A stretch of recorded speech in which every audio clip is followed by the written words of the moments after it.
Assalamualaikum warahmatullahi wabarakatuh.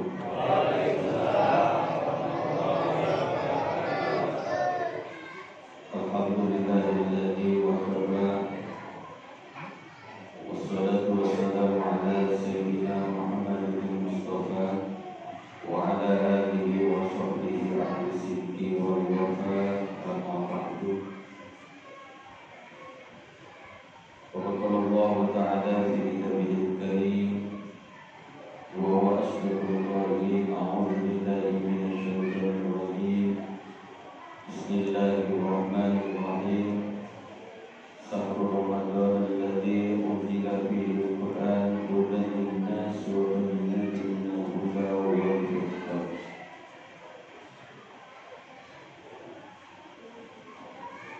Sama-sama kita hormati para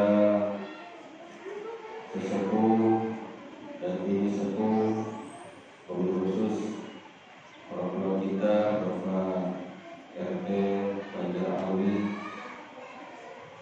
beserta Ketua DKM Masjid Darussalam Bapak Soleh, dan juga seluruh pengurus dan juga warga jamaah Masjid Jami Darussalam yang dimuliakan Allah Subhanahu wa taala. Yang tidak terasa kita sudah memasuki malam yang terakhir. Malam berapa? 12. Tidak terasa kita sudah hampir memasuki pertengahan bulan Ramadan, yang mana ini semua adalah merupakan nikmat dan karunia dari Allah Subhanahu wa taala. Karena orang-orang yang masih istiqomah dari malam pertama sampai malam sekarang, insya Allah itu adalah orang-orang yang beriman kepada Allah Subhanahu wa taala. Karena orang-orang yang beriman kepada Allah Subhanahu wa taala senantiasa hatinya selalu cinta kepada masjid, senantiasa jiwanya, raganya tidak mau jauh dari masjid. Jadi kalau diumpamakan ini masjid adalah kolam yang mana kalau ikan itu betah pasti di kolam, betul enggak? Ada enggak ikan yang enggak betah di kolam? Ada enggak? Ada. Ikan mau mati, ikan mau mati, atau ikan mati. Jadi kalau orang yang beriman itu selalu hatinya cinta kepada masjid. Kenapa? Karena Allah Subhanahu wa taala sendiri yang berfirman, A'udzubillahi minasyaitonir rajim. Innama ya'muru masajidallahi man amana billahi wal yawmil akhir.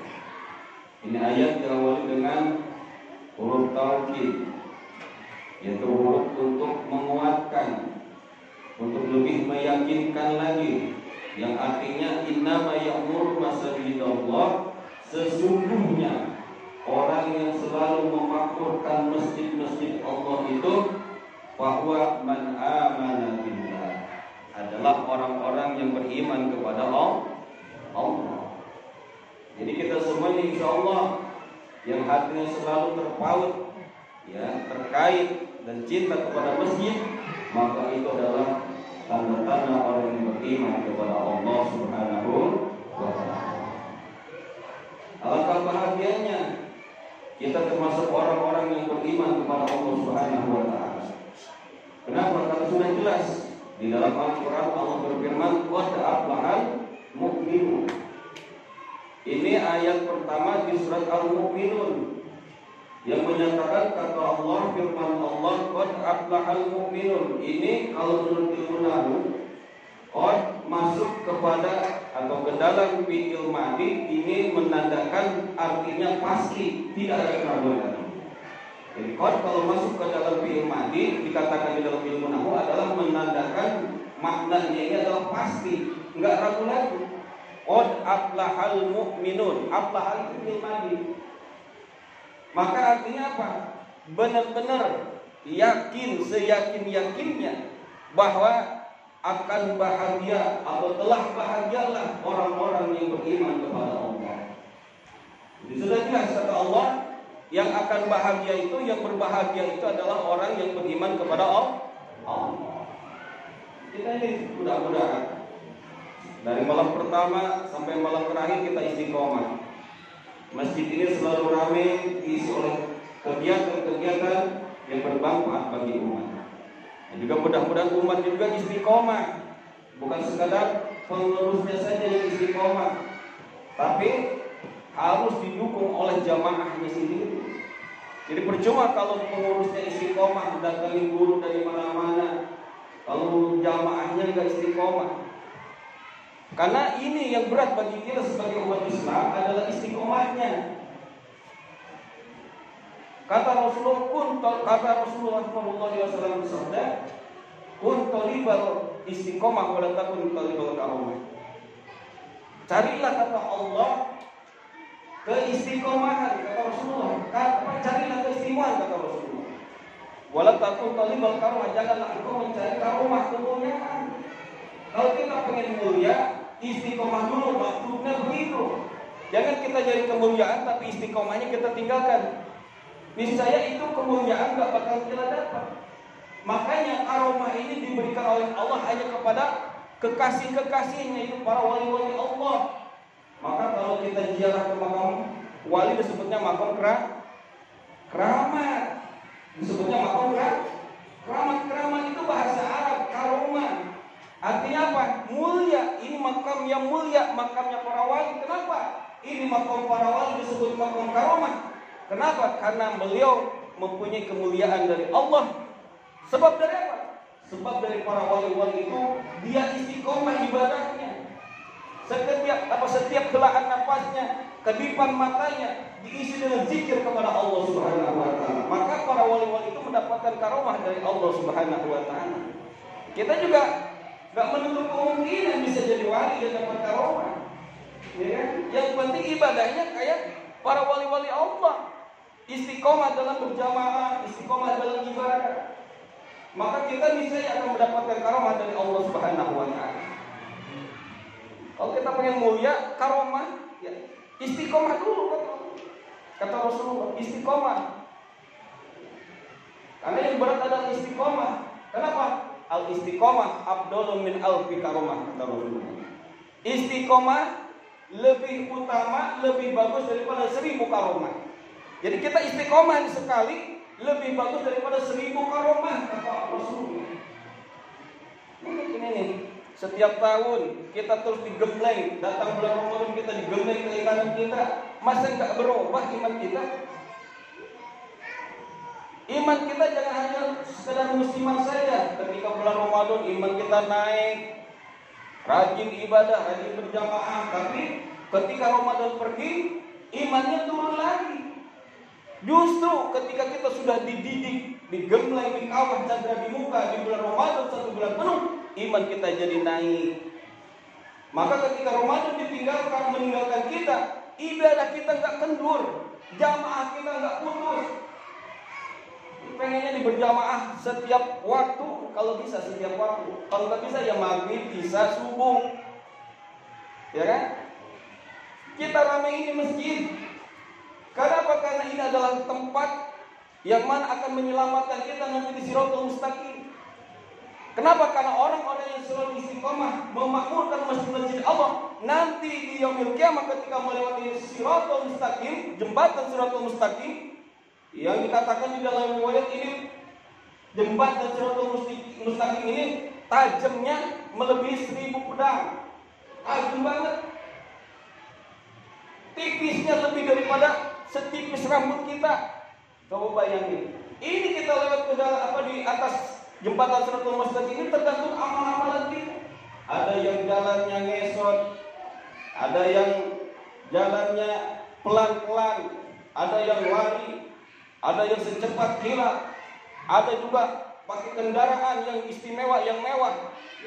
Inilah ternyata orang-orang yang ketika melewati jembatan Siratul Mustaqim, dia ada di kendaraan yang mewah adalah orang-orang yang selalu makmurkan masjid. Kita enak, jamaah makmur ada ustadznya, ada kiainya, ya kan? Orang-orang yang paham, orang-orang yang mengerti di dalam agama, fasih bacaannya. Kita nggak usah mikirin lagi kalau jamaah makmum. Makanya saya mah enaknya jangan jadi makmum. Berat jadi imam. Udah kondisi badan letih. Sama saya juga kerja, baru tadi maghrib nyampe rumah. Mandi, buka, sholat maghrib, zikir sebentar udah isya. Udah suruh ngimamin lagi. Ya, pengennya jadi makmum enak. Cuma berat ini, jadi imam tuh berat. Kenapa? Karena harus fasih bacaannya. Jangan sekedar modal keberanian saja. Ini harus apa? Harus ilmunya memadai menjadi imam itu. Apalagi bacaan-bacaannya, terutama Al-Fatihahnya. Kenapa? Karena sholat itu tergantung bacaan Al-Fatihahnya. Kenapa kata Rasulullah? La tasihu sholat illa bi Fatihatil kitab. Tidak sah sholat kecuali dengan membaca Al-Fatihah, yaitu Ummul Quran. Maka ketika jadi imam, ya bacaan Fatihahnya harus benar. Tasjidnya, panjang pendeknya, wakafnya di mana? Saya bukan mengecilkan hati para jamaah yang bisa jadi imam, bukan. Intinya kita harus selalu belajar, menambah ilmu kita. Jangan kita merasa bangga cukup dengan keilmuan kita. Jangan mentang-mentang udah dijadiin imam, gak mau ngaji lagi. Ya alhamdulillah, saya tuh masih punya guru. Ya, walaupun dengan kesibukan saya tetap ngaji. Ini untuk apa? Mencontohkan kepada seluruh jamaah bahwa ngaji itu gak ada putusnya, gak ada batasnya. Batasnya sampai kapan? Sampai kita masuk ke dalam liang kubur. Itu kata Rasulullah. Rasulullah SAW bersabda, "Utlubul ilma minal mahdi ila lahdi." Carilah ilmu mulai kita dilahirkan sampai kita masuk ke liang lahat. Ini Islam luar biasa. Sebelum UNESCO, ya, itu PBB bagian pendidikan yang mengatakan life Indonesia, long life Indonesia, begitu. Saya juga cuma membutuhkan untuk bacaan. Ya, begitu katanya, long life Indonesia. Artinya apa? Belajar sepanjang masa. Ini program long life Indonesia itu bukan baru-baru ini. Justru Rasulullah yang duluan yang mengajarkan kepada kita umatnya untuk apa? Untuk belajar sepanjang masa. Utlubul ilma minal mahdi ila lahdi. Makanya ini bulan puasa mudah-mudahan menjadikan gemblengan bagi kita, supaya ketika nanti setelah Ramadan pergi, Ramadan sudah meninggalkan kita, iman kita makin kuat, jamaah kita makin rajin, ngaji kita makin rajin. Amin. Kayaknya gak mau didoain. Apa mau di rumah aja? Hati-hati. Rasulullah pun pernah marah, pernah murka ketika Rasulullah melihat orang-orang selalu mesti sholatnya di rumah. Apa kata Rasulullah? Demi Allah, kalau aku gak khawatir sama orang-orang atau ibu-ibu yang sedang hamil, ibu-ibu yang sedang menyusui anak-anak kecil, orang-orang tua jompo, aku akan bakar rumah mereka, kata Rasulullah. Ini Rasulullah benci, marah kepada orang yang gak mau berjamaah di masjid. Sampai-sampai Rasulullah mau bakar rumahnya. Hati-hati kita. Itu Rasulullah yang katanya Rasulullah itu orangnya lembut, tapi ketika melihat begini marah Rasulullah. Makanya kita nih maunya apa? Setiap bulan Ramadan kita digembleng terus. Seharusnya ketika Ramadan sudah pergi, iman kita makin kuat, ibadah kita makin rajin, masjid kita makin makmur,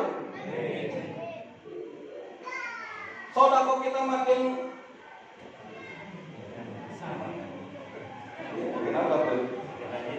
rajin. Saya doain tuh supaya apa? Karpet yang buru-buru bayar. Juta. Makanya kita perlukan apa? Utsman. Sahabat Utsman. Kalau sahabat Abu Bakar ada banyak orang tua yang dermawan, apa? Yang bijaksana, alim. Abu Bakar, Umar, gagah, berani. Ini Utsman yang jarang nih. Orang kaya yang dermawan. Ini Utsman nih. Yang harusnya kita cari yang begini nih. Ya. Supaya apa? Supaya masjid, majelis taklim, pesantren-pesantren itu hidup kalau ada Utsman. Kebanyakan masjid, pesantren, madrasah la yamutu wa la yahya. nggak bermutu karena kurang biaya. Kenapa kan jarang nih yang jadi usman? Seharusnya orang-orang kaya yang diberi kelebihan rezeki jadi usman. Insya Allah nih kalau usmannya banyak di agama di umat Islam, nggak ada yang namanya ustadz jadi tukang ojek, nggak ada. Coba lihat agama-agama yang lain. Benar nggak? Ada nggak pendeta yang tukang ojek? Ada nggak? Ada nggak pendeta yang tukang kuli bangunan? Ada nggak? Ya kan? Benar, kenapa? Karena mereka memperhatikan pendeta-pendetanya, ulama-ulamanya. Kita di umat Islam kebanyakan pelit, mikir-mikir, mau sedekah mikir. Ngapain sedekah dosa? Bisa juga kaya punya mobil. Jadi juga kerja, ngapain sedekah itu? Begitu. Bantu perjuangannya. Masjid bantu, madrasah bantu, majelis taklim bantu. Supaya apa? Supaya ini agama makin maju. Jangan kita pelit-pelit. Kenapa? Karena orang pelit dijauhi Allah, dijauhi malaikat, dan dijauhi oleh manusia. Itu orang pelit. Tapi orang dermawan dicintai Allah, dicintai malaikat, dekat dengan manusia. Kalau orang dermawan itu gak pernah dijauhi orang, dideketin mulu sama orang. Benar gak? Ada orang kaya nih, dermawan banget, itu kaya banget, ya. Tapi kalau pelit, orang malas masuk ke rumah pelit. Diminta sumbangan, cuma ceramah doang, ceramahin doang gitu. Masih kagak. Ini rata-rata begitu, ya kan? Kalau masalah masjid mah rata-rata ngomongnya paling gede. Oh begini, timbang ada. Ini benar nggak? Makanya mudah-mudahan di masjid kita, Masjid Darussalam, menjadi masjid yang dijadikan oleh Allah sebagai markas besarnya umat Islam. Sehingga dari sinilah Rasulullah pun titik awal perjuangan Rasulullah dari masjid, bukan dari istana. Ya, Rasulullah berjuangnya dari mana? Titik awalnya Rasulullah berjuang dari mana? Dari masjid, bukan dari gorong-gorong. Ya, masuk ke gorong-gorong bukan, dari masjid. Maka apa yang dibangun oleh Rasulullah? Masjid. Masjid bukan istana. Ya kan? Makanya nih mudah-mudahan kita semua dijadikan oleh Allah Subhanahu wa taala orang-orang yang selalu memakmurkan masjid. Apalagi di bulan Ramadan ini pahalanya besar. Jangan sampai ketika Ramadan sudah pergi kita menyesal, rugi. Kenapa? Karena ibadah kita kurang. Ini dicontohkan bulan Ramadan itu ya seumpama dulu pernah diceritakan ya pasukan Iskandar Dzulkarnain dia tengah malam melewati suatu sungai, maka diperintahkan oleh Iskandar Dzulkarnain kepada bala tentaranya, kalau lewat sungai maka ambil semampu kalian. Karena gelap, ambillah. Ada 3 golongan ya yang menanggapi perintah daripada Iskandar Dzulkarnain. Yang pertama, orang yang acuh, ngapain paling juga batu lewat sungai, dia kagak ngambil apa-apa. Yang kedua, orang yang setengah ragu, setengah percaya, dia ambil, tapi dia nggak banyak. Ada yang ketiga, dia yakin dan percaya bahwa ini perintah daripada pemimpin kita, dia ambil sebanyak-banyaknya. Maka ketika datang pagi hari, dilihat apa yang mereka ambil pada tadi malam itu lewat di sungai. Ternyata yang pertama, dia merasa nyesel. Kenapa? Ternyata yang diambil adalah emas. Yang kedua juga nyesel. Kenapa nggak banyak kita ngambil emas semalam? Yang ketiga, orang bahagia senang. Kenapa? Karena dia sudah banyak bawa-bawaannya. Ternyata emas. Kita pun begitu. Melihat di bulan Ramadan ada 3 golongan. Yang pertama cuek-cuek aja, biarin aja. Ya kan, Ramadan besok juga ada lagi. Benar nggak? Ada yang gitu. Yang kedua, gua mah biasa-biasa aja Ramadan. Ya kalau sempat ke masjid, gak sempat ya udah biarin aja. Yang ketiga apa? Ini orang benar-benar sungguh-sungguh di bulan Ramadan, dia metik, dia banyak bawa-bawaannya, tahajudnya, qiyamul lailnya, ya kan, tarawehnya, tadarusnya, sedekahnya dia perbanyak, sehingga ketika dia menemui di akhirnya dia melihat bahwa yang dia bawa ternyata banyak yang dia ambil. Alhamdulillah. Mudah-mudahan kita semua ketika bulan Ramadan sudah pergi diberikan keistiqomahan oleh Allah Subhanahu wa taala. Dan agar sekedar motivasi dari saya, karena saya juga capek ya. Karena rasa cinta saya kepada para jamaah Ya, saya maksa ya, untuk bisa mengimam sebenarnya besok ini. Malam ini jadwalnya dengan Ustaz Sis, karena beliau ada kedatangan Habib Taufik di musolanya, maka beliau nemenin Habib Taufik. Kita nih, ya, yuk sama-sama kita melakukan ini masjid, kita ramaikan ini masjid. Ini adalah masjid milik bersama, milik punya umat Islam, bukan miliknya Pak Soleh, bukan miliknya Pak RT, bukan miliknya Ustaz, bukan, ini milik semua. Maka kalau kita merasa memiliki, pasti dia merasa bertanggung jawab untuk apa? Untuk merawat, ya, untuk menjaga ini masjid. Insya Allah. Mudah-mudahan sekali lagi kita berdoa, nanti ketika bulan Ramadan berakhir, kita dijadikan orang-orang yang bertakwa kepada Allah Subhanahu wa taala. Ya, bila berbudaya. Assalamualaikum warahmatullahi wabarakatuh.